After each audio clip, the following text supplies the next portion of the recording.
What is going on, gangers? Brother Namdi back at your service, and I'm here to dive into a continuing series where we look at fictional characters and what health conditions they may have.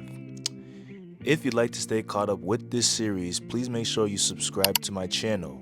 For part 12 of this series, we are going to dive into a fictional character that people may or may not know, and his name is Brian Griffin from Family Guy. I decided to use alcoholism to describe Brian Griffin's condition.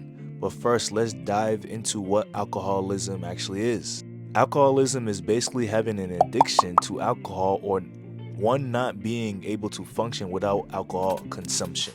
The writers of Family Guy did not give us an answer to why Brian is an alcoholic, but it could be due to stressors of his past. You guys have to remember, he was abandoned by his mother when he was a puppy.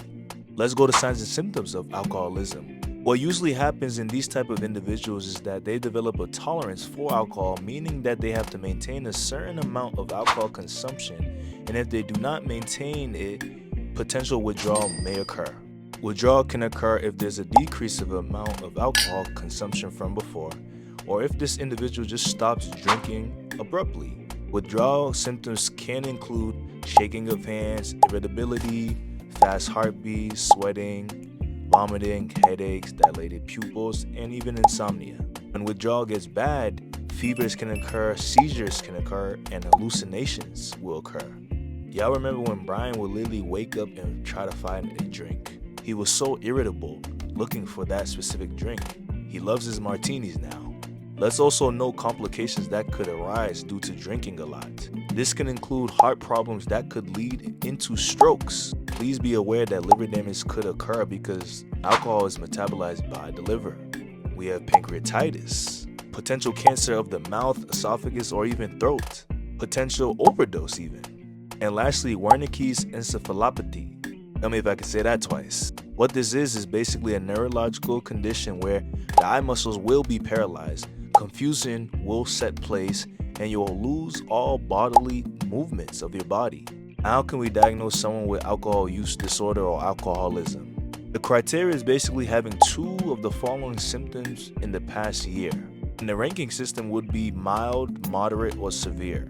I'm gonna list them here. I'm not gonna read it off, but you can see it if you pause it. But I do want to tie this back into Brian Griffin though, because I feel like he's at least a moderate or severe disorder of alcoholism, because he goes a long length to get alcohol. He has a flask and drinks it daily, even probably hourly. Sometimes it disturbs his social life and his life with his family. But I digress. He's definitely a recurrent alcohol user.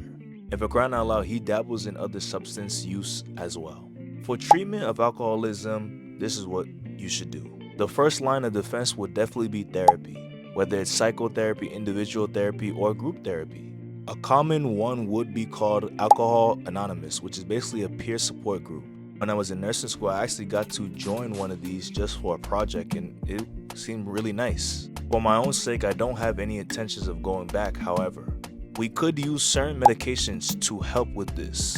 One being naltrexone, another being acamprosate, and lastly disulfiram. These medications can help with cravings and to maintain abstinence of alcohol. But one has to understand that this does not cure alcoholism overall, it just maintains. Let's think back to Brian again. He tried therapy, he tried rehab, but none of those things worked for that brother. He became an alcoholic right back after he left these things. So I guess nothing's working for that brother. As always, if you have any of these conditions, please seek help, because at the end of the day, you matter. Fictional characters were used to give a different perspective to the situation.